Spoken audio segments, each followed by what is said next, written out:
The morning sun cast golden rays across the endless wheat fields of New Geneva. Dr. Elena Vasquez pulled her research jacket tighter as she walked toward the ancient ruins on the planet's far side.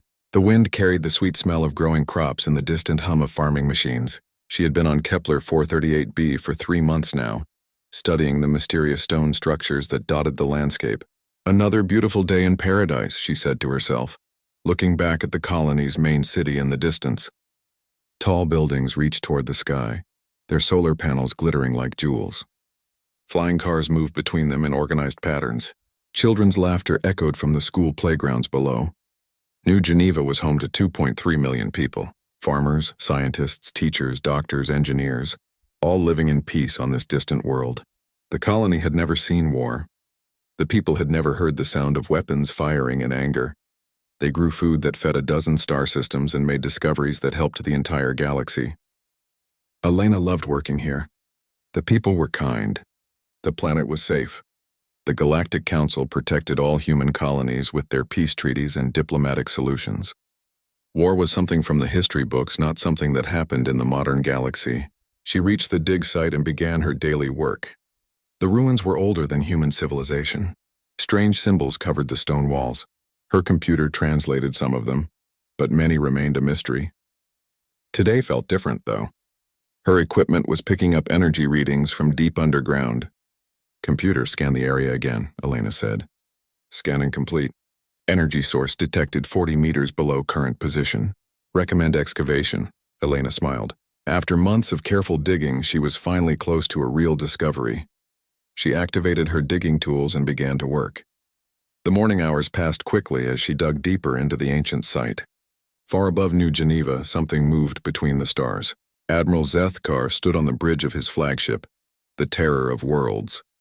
His yellow reptilian eyes studied the peaceful planet below. The Vorthon Empire had conquered 17 star systems, and this would be the 18th. Report, he commanded in his harsh voice.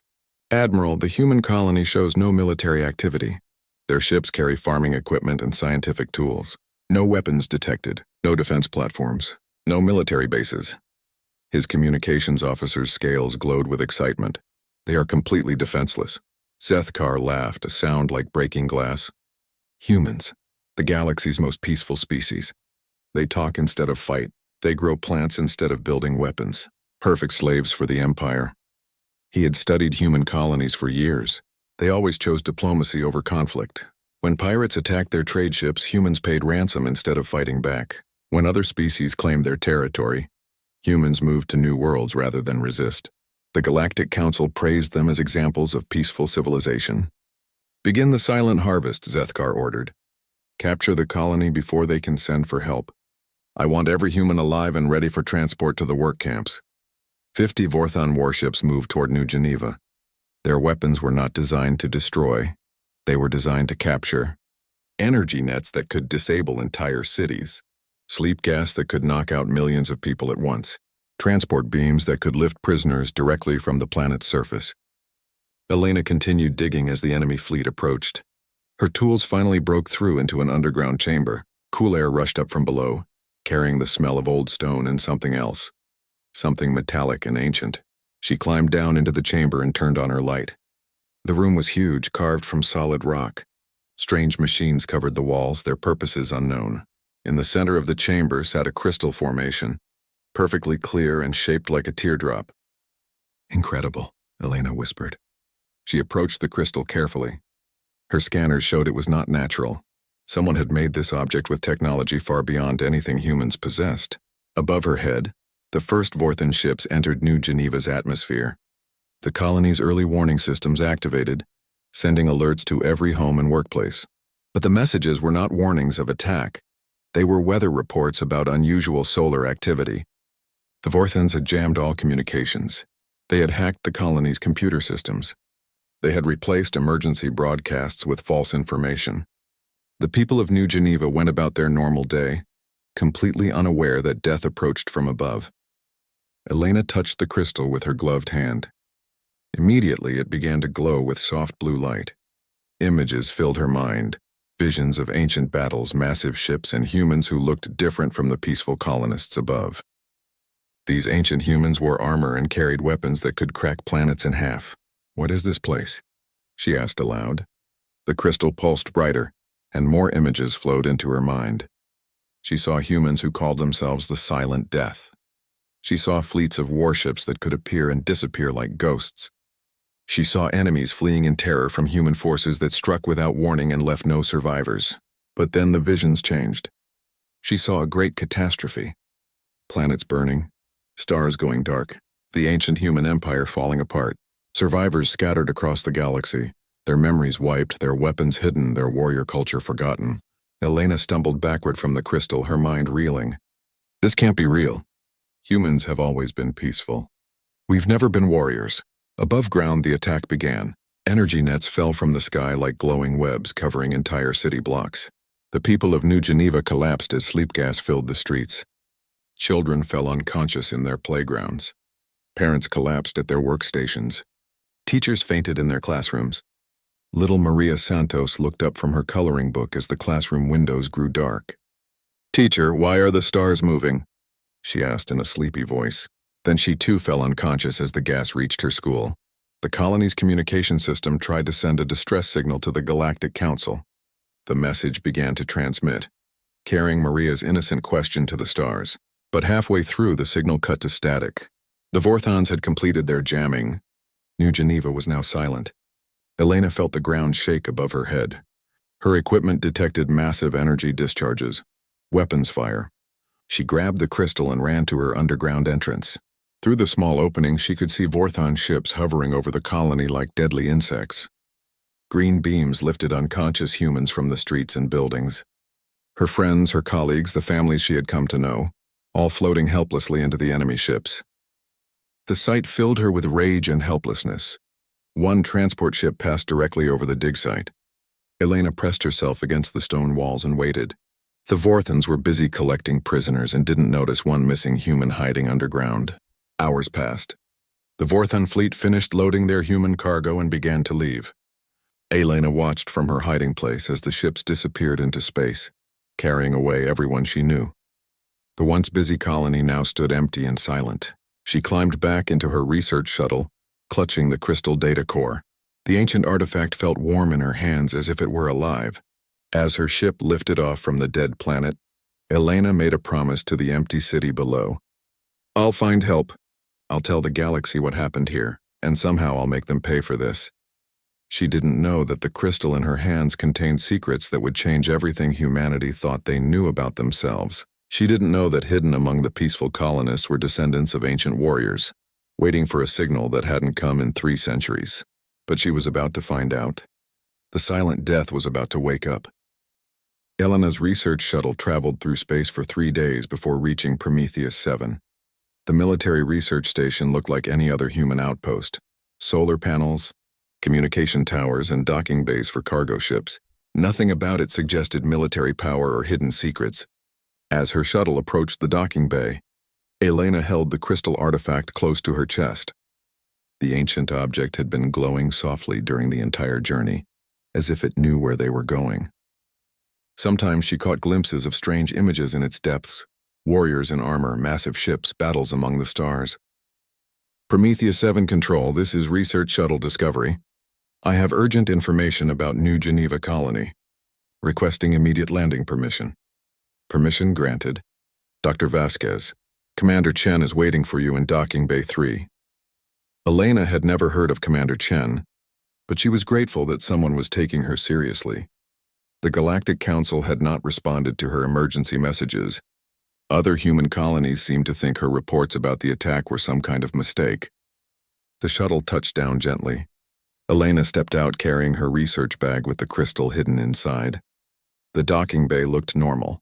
Maintenance crews working on ships, cargo containers being moved around, the usual activity of a busy space station. A woman in a simple blue uniform approached her. She was Asian, about 40 years old, with short black hair and intelligent eyes. Her uniform had no military decorations or rank insignia that Elena could recognize. "Dr. Vasquez, I'm Commander Sarah Chen.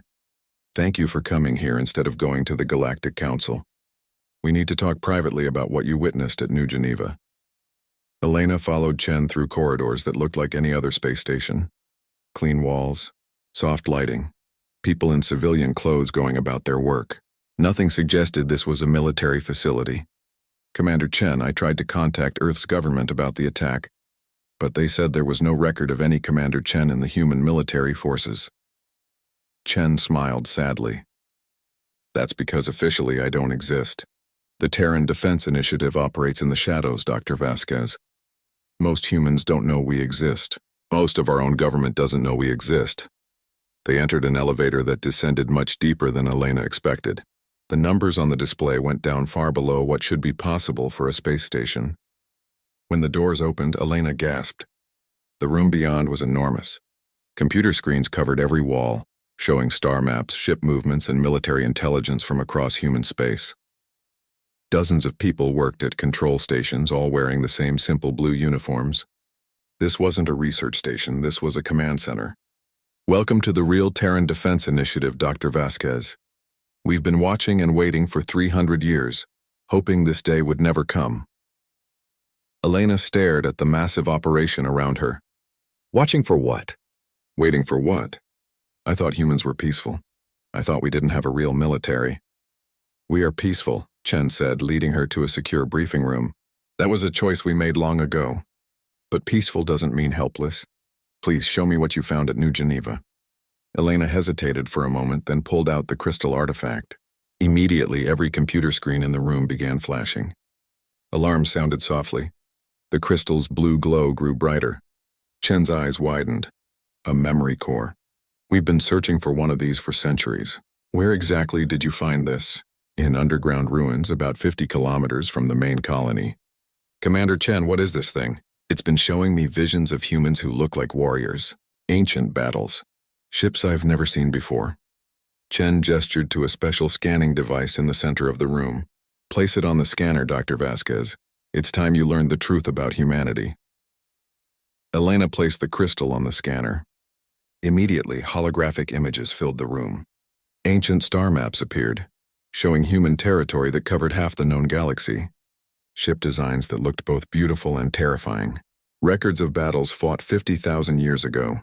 Long ago, humans were not the peaceful species the galaxy knows today, Chen explained as the images swirled around them. We were warriors, the most feared warriors in known space. Other species called us the Silent Death, because our ships could appear anywhere, strike without warning, and disappear before the enemy knew what hit them. Elena watched in amazement as the holographic records showed massive human fleets. The ships were sleek and deadly, nothing like the cargo vessels and colony ships that humans use today. Warriors in advanced armor carried weapons that could level cities. But what happened to them, to us? Why don't we remember any of this? The images changed, showing a great catastrophe. Planets covered in fire, stars going dark, massive explosions tearing through space itself. The mighty human empire falling apart as some terrible enemy struck at the heart of their civilization. We don't know exactly what happened, Chen said quietly. The records are incomplete. Some great disaster scattered humanity across the galaxy. Our ancestors lost their technology, their memories, their warrior culture. They became refugees on distant worlds, starting over with nothing. But some of us remembered, she continued. Hidden families kept the old knowledge alive. We rebuilt slowly, carefully. We created the Terran Defense Initiative to watch and protect humanity from the shadows. We chose to let the galaxy see us as peaceful farmers and scientists. Elena studied the holographic displays showing ancient human technology. These weapons, these ships, they're incredible. Where are they now? Hidden, waiting, scattered across human space in secret bases and hidden facilities. We've been preparing for the day when humanity might need to remember how to fight. New images appeared from the crystal. Records showing the location of an ancient human warship called the Reaper's Lament. The ship was enormous, 3 kilometers long, hidden on a rogue planet drifting between star systems. Dr. Vasquez, there's something else you need to know about the Vorthons who attacked New Geneva. Chen activated another display showing genetic analysis data. They're not just random raiders. According to this crystal's records, they're descendants of the species that caused humanity's great catastrophe 50,000 years ago. Elena felt cold suddenly. You mean, they're the same enemy that nearly destroyed us once before? The attack on New Geneva wasn't random. It was the continuation of an ancient war. The room fell silent except for the humming of computers. Elena stared at the evidence surrounding her, proof that everything she thought she knew about humanity was wrong. They weren't just peaceful colonists. They were the children of the galaxy's most feared warriors. What happens now? Elena asked. Chen walked to a secure communication panel. Now, Dr. Vasquez, we wake up the sleeping giant. We send out the call that hasn't been used in 3 centuries. It's time for humanity to remember who we really are. She began typing an ancient code into the system. Across human space, hidden receivers would pick up her message. Peaceful farmers and merchants who carried warrior blood would understand what the signal meant. Signal encoding complete, the computer announced. Ready to transmit on all hidden frequencies. Chen looked at Elena one last time. Are you ready to see what humanity becomes when we stop pretending to be harmless? Elena thought of the children of New Geneva, floating unconscious into enemy ships. She thought of families torn apart, friends captured, a whole colony destroyed while the galaxy did nothing to help. Send the message, Commander. Chen pressed the transmit button. Across dozens of star systems, a simple phrase appeared on hidden screens. The silent hunt begins. In asteroid mining facilities, cargo ships, farming colonies, and research stations, people who had lived quiet lives suddenly remembered their true purpose. They opened hidden compartments, activated secret systems, and prepared for a war that had been postponed for 50,000 years. The galaxy was about to learn that humanity's greatest strength was not their peaceful nature. It was their ability to choose when to stop being peaceful. Dr. Marcus Webb was fixing mining equipment when his personal communicator beeped with an ancient tune he had heard only once before, during his secret training as a child. He stopped working immediately and looked around the asteroid mining station. His workers continued their normal duties, completely unaware that their boss had just received the most important message in 3 centuries. Continue the mining operation, Marcus told his foreman. I need to check something in the main office. Marcus walked calmly to his private quarters, but his heart was beating fast. Inside his room, he pressed his hand against a hidden scanner. The wall opened to reveal a passage that led deep into the asteroid. His mining station wasn't just a business, it was a hidden military command center. The passage ended in a vast chamber filled with advanced technology. Computer screens activated automatically as Marcus entered. Ship designs, weapon specifications, and tactical data filled the displays. This was what he had been trained to maintain his entire life. Computer, confirm authorization code Silent Hunt, Marcus said. Authorization confirmed. Welcome back, Commander Webb. All systems operational. Ghost Fleet Unit 7 ready for activation. Across human space, similar scenes played out on dozens of worlds. Captain Yuki Tanaka was delivering supplies to a farming colony when her ship's hidden systems activated. The cargo hold's floor opened to reveal advanced weapons and military equipment.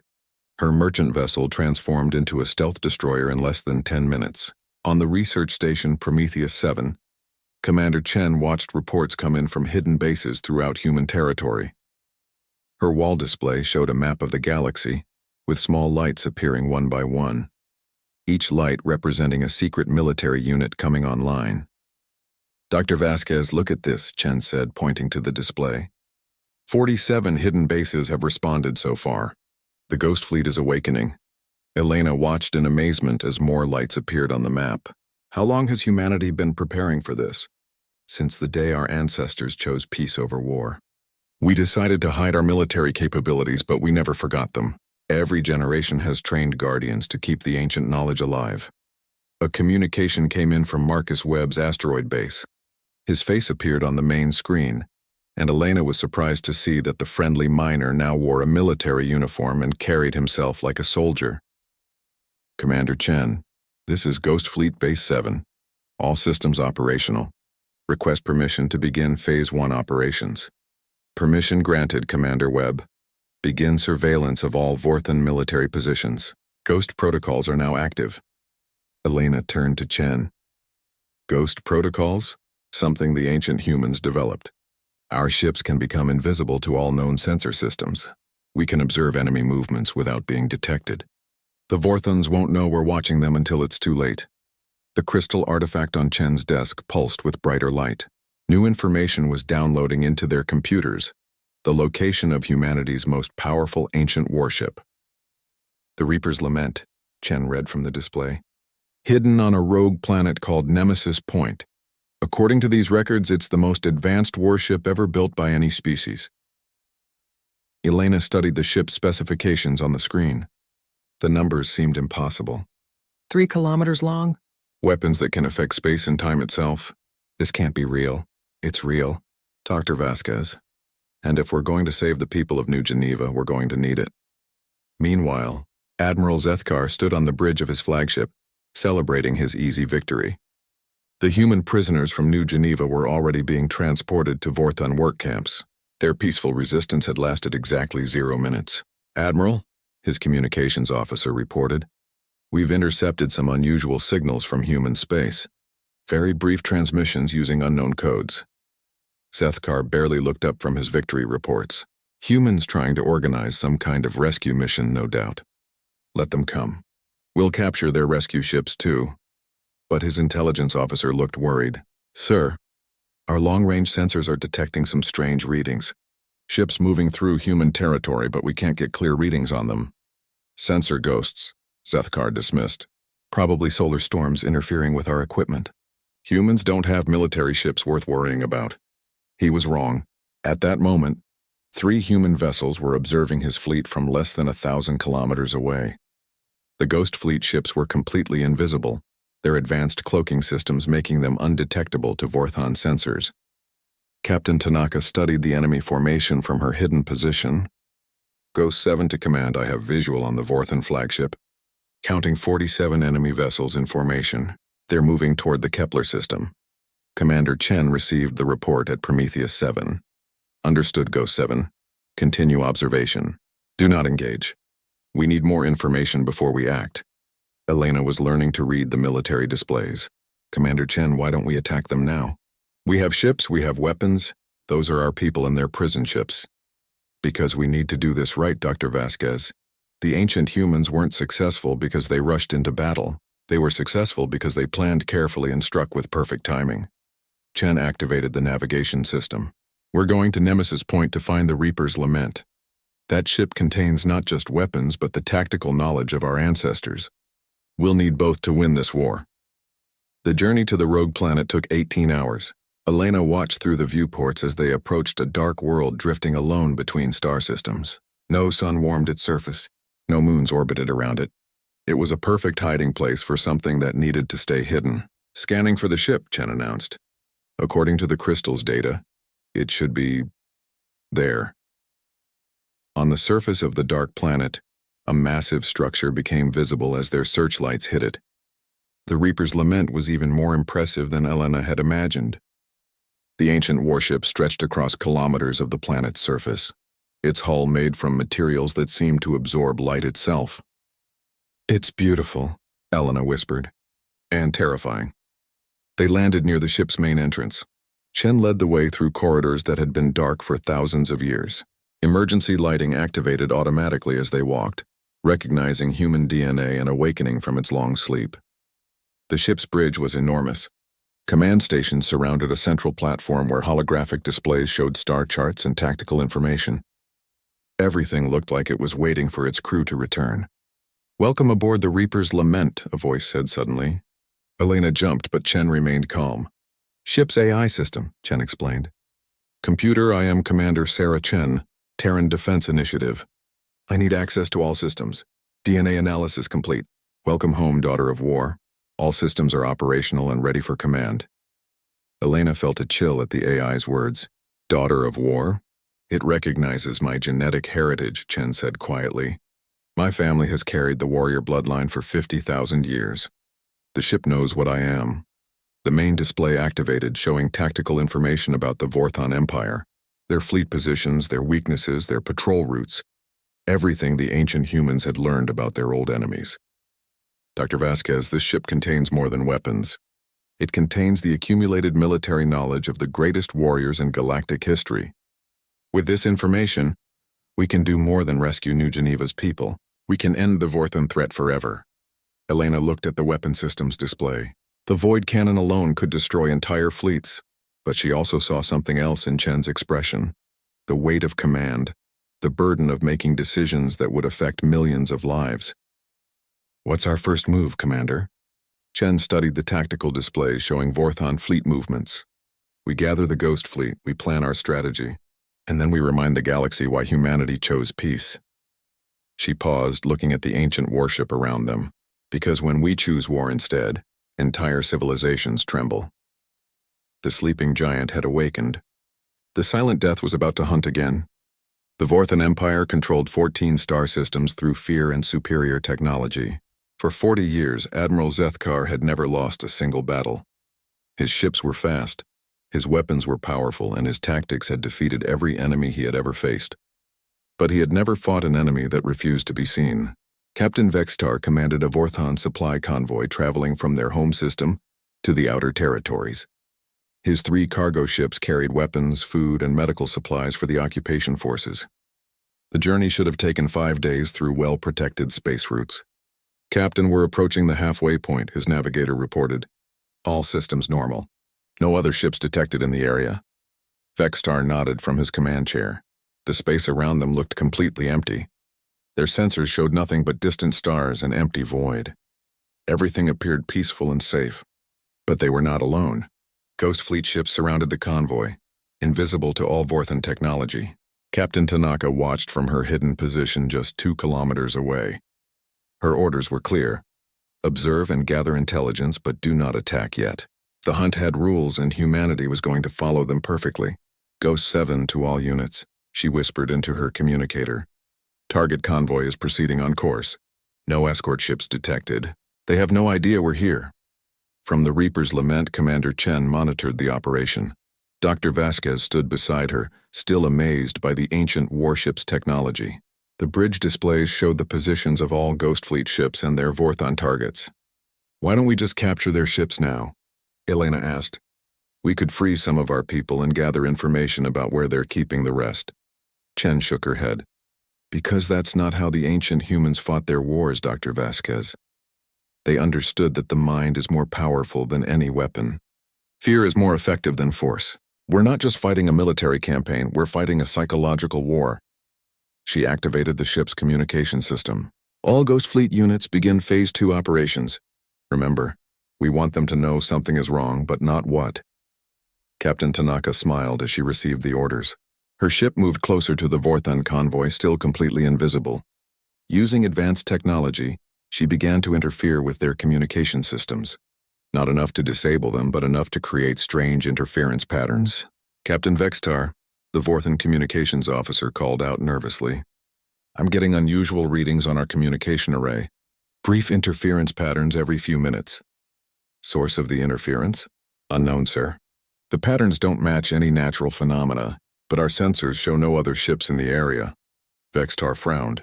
In 40 years of military service, he had learned to trust his instincts. Something felt wrong about this journey, but he couldn't identify what. Hours passed. The interference continued, becoming more frequent. Then Ghost Fleet ship number 12 made its move. The invisible vessel flew directly in front of the lead cargo ship, so close that its hull blocked starlight for just 3 seconds. Captain! The Vorthon sensor operator shouted. Something just passed in front of us. Large object, but nothing showed up on sensors. That's impossible. Run a full diagnostic on all sensor systems. The diagnostic showed that all equipment was working perfectly, but the starlight interference had been real. Something massive had moved through space right in front of them. Something their advanced technology could not detect. Similar events began happening throughout Vorthon space. Supply convoys reported strange sensor readings. Patrol ships detected brief energy signatures that disappeared before they could be analyzed. Military bases received communication signals that contained only static, but the static seemed to form patterns that almost sounded like voices.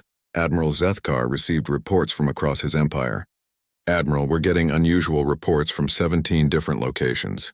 Ships detecting objects that don't appear on sensors. Communication interference following unknown patterns. Energy readings that make no sense. Explanation? Zethkar demanded. None, sir. Our scientists believe it might be some kind of natural space phenomenon. Perhaps energy storms or gravitational anomalies. But Zethkar had survived 40 years of warfare by never dismissing unusual events. Double all security patrols. I want every supply convoy escorted by warships. Something is happening and I want to know what. From the Reaper's Lament, Commander Chen watched the Vorthan response with satisfaction. They're starting to worry. Good. Fear makes enemies make mistakes. The ship's AI, which called itself Nemesis, added its analysis. Vorthan stress levels are increasing across all monitored communications. Their patrol patterns are becoming less efficient as they spread their forces to investigate false threats. Elena studied the tactical displays. Commander Chen, I understand the psychological approach, but our people are still prisoners. Every day we wait is another day they suffer in Vorthan camps. Chen's expression grew serious. You're right, Dr. Vasquez. It's time to increase the pressure. Phase 3 begins now. Phase 3 was different. Instead of just creating mystery, the Ghost Fleet began leaving messages. When Vorthan supply ships arrived at their destinations, their crews found data crystals containing recordings from New Geneva's final moments. The voices of children calling for their parents. The sounds of families being torn apart.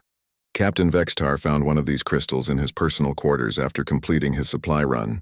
The crystal activated automatically when he touched it, filling his room with the voice of a human child. Mommy, why are the stars moving? Mommy, I'm scared. Why won't you wake up? The recording lasted only 30 seconds, but it affected Vextar more than any battle he had ever fought. For the first time in his military career, he felt something his species rarely experienced: guilt. But the psychological campaign was just beginning. Ghost Fleet ships began broadcasting on Vorthan military frequencies. Not threats or demands, but something far more disturbing: the complete list of every person who had lived in New Geneva. Names, ages, occupations, family relationships, 2.3 million individual human lives, read one by one in voices that sounded like the victims themselves. The broadcast continued for days. Vorthan soldiers, trained to see enemies as numbers rather than people, found themselves hearing about Maria Santos, age 7, who loved drawing pictures of flowers. About Dr. James Mitchell, age 45, who had been developing medicine to help sick children. About elderly couple Robert and Sarah Chen, married for 53 years, who had never been separated until the day they were captured. Admiral Zethkar tried to stop the broadcasts by jamming all communication frequencies, but the human signal somehow got through anyway.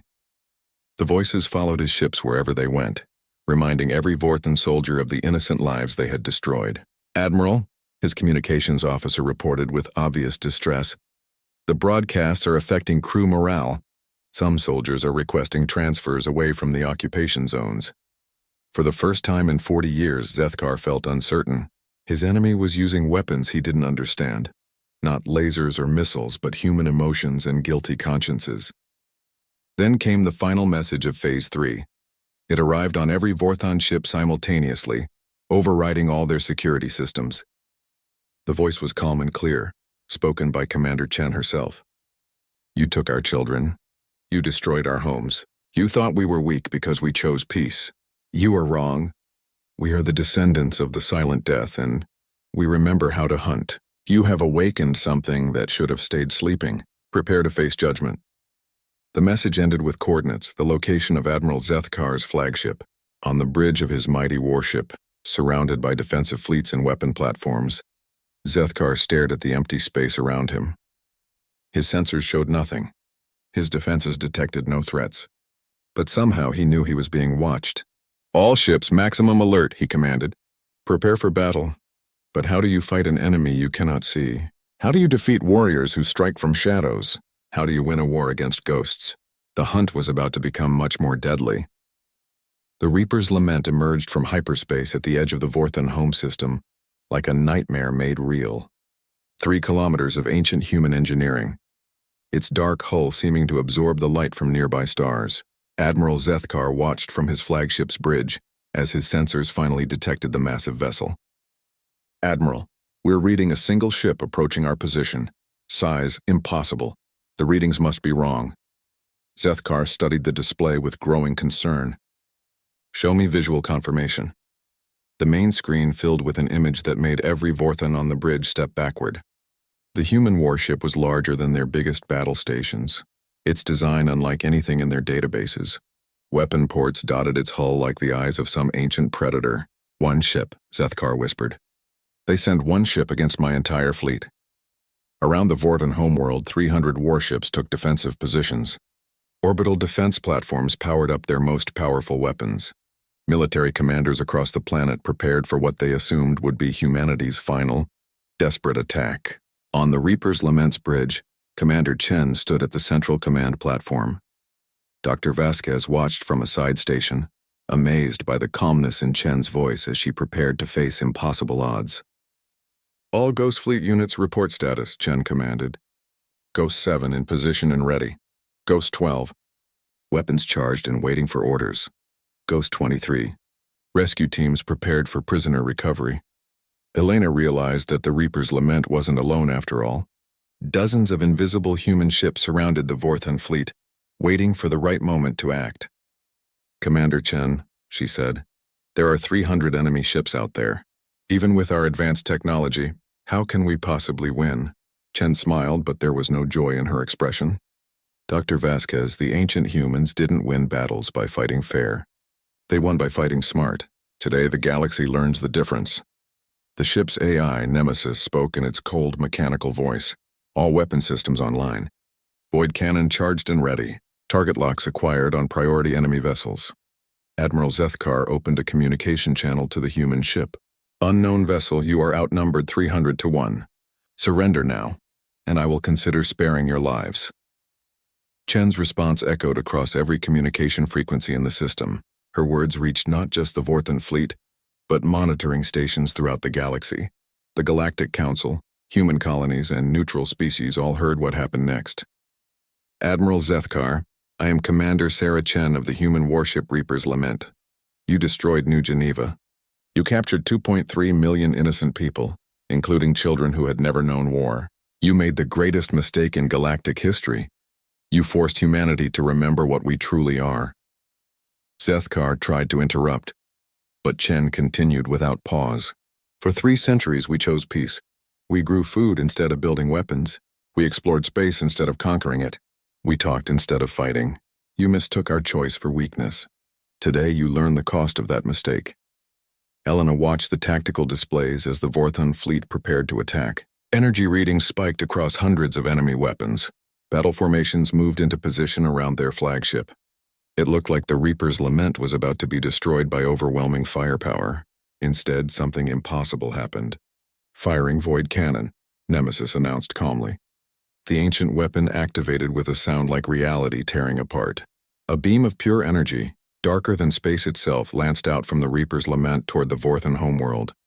But instead of destroying cities or military bases, the beam struck the planet's upper atmosphere and spread outward like a web of lightning. Every piece of Vorten technology on the planet stopped working instantly. Power grids failed. Communication systems went silent. Computers shut down. Transportation networks collapsed. In a single shot, Commander Chen had reduced the mighty Vorten Empire's homeworld to a pre-industrial civilization. The 300 warships surrounding the human vessel tried to fire their weapons, but nothing happened. The void cannon's effects had spread through space, disabling every Vorten ship in the system. They floated helplessly, their crews trapped inside vessels that had become metal coffins. Impossible, Admiral Zethkar breathed, staring at his dead control panels. What kind of weapon? The kind your ancestors faced 50,000 years ago, Chen's voice came through the ship's emergency communication system. The kind that ended your first attempt to destroy humanity. Elena watched in amazement as ghost fleet ships became visible throughout the system. Dozens of human vessels, no longer hidden, moved toward the disabled Vorten fleet like hunters approaching trapped prey. But instead of attacking, they began rescue operations. All Ghost Fleet units begin prisoner recovery. Priority 1, locate and extract all New Geneva survivors. Priority 2, secure Vorten military databases. Priority 3, prepare humanitarian aid for Vorten civilians. Commander, Elena said, confused. Humanitarian aid? After what they did? Chen's expression softened slightly. Because we're still human, Dr. Vasquez. We don't punish innocent people for their leaders' crimes. The Vorten civilians didn't attack New Geneva. Their military did. Across the Vorten homeworld, emergency shelters activated using backup power systems that the void cannon had deliberately left undamaged. Medical facilities continued operating. Food distribution centers remained functional.